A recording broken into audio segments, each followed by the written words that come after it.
ہونا تھا، کیونکہ حضرت ام سلمہ فرماتی ہے جبریل نے میدان کربلا کی مٹی سرکار کو دی اور سرکار نے مجھے دی اور میں نے اس مٹی کو سنبھال کے رکھ دیا۔ سرکار نے فرمایا شیشی میں سنبھال کے رکھ دینا، جس دن میرا نواسا حسین شہید ہو جائے گا اس دن یہ مٹی خون بن جائے گی۔ فرماتے ہیں میں نے دیکھا جب مٹی خون بن گئی ادھر سے خبر ملی کہ حضرت امام حسین شہید ہو گئے ہیں۔ امام حسین کی شہادت پر صرف زمین نہیں آسمان بھی رویا، ہر طرف رونے کی آواز آتی تھی، فرشتے بھی روتے تھے۔ روایات میں آتا ہے، کتابوں میں آتا ہے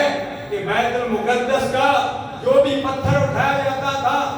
نیچے سے تالا خون نکلتا تھا، آسمان بھی رویا اور ایسے رویا کہ اب بھی آپ دیکھتے ہیں فجر کے وقت جو مغرب کے وقت دونوں طرف جو ہے یہ جگہ سرخی ہوتی ہے،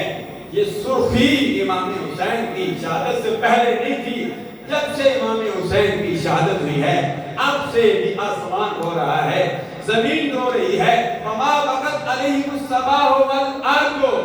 جب کوئی کافر مرتا ہے، جب کوئی گستاخ مرتا ہے، جب کوئی مرتد مرتا ہے، فرعون کی صورت میں، نمرود کی صورت میں، ابو جہل کی صورت میں، نہ زمین روتی ہے نہ آسمان روتا ہے، لیکن اللہ کے ولی جب اس دنیا فانی کو چھوڑ کے چلے جاتے ہیں، امام حسین جب دنیا فانی کو چھوڑ کے چلے گئے، ہماری نظروں سے اوجھل ہو گئے، تو زمین بھی روئی، آسمان بھی رویا، آسمان کے ستارے آپس میں ٹکرائے، ہر طرف جو ہے رونے کی غائبانہ آوازیں آ رہی تھی کہ آج نواسہ رسول امام حسین کو شہید کر دیا ہے، حسین شہید ہو گئے۔ لیکن قتل حسین اصل میں مرگ یزید ہے، اسلام زندہ ہوتا ہے۔ ہر کربلا کے بعد حسین اگر شہید نہ ہوتا تو ہر گھر یزید ہوتا۔ حسین نے شہید اپنی شہادت اپنے آپ کو شہید کروا دیا، اپنا سر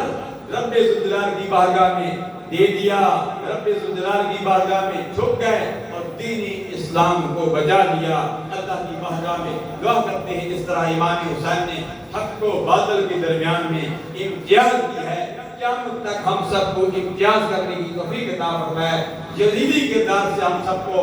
دور رکھے، حسینی کردار اپنانے کی توفیق عطا فرمائے۔ سوشل میڈیا کا دور ہے،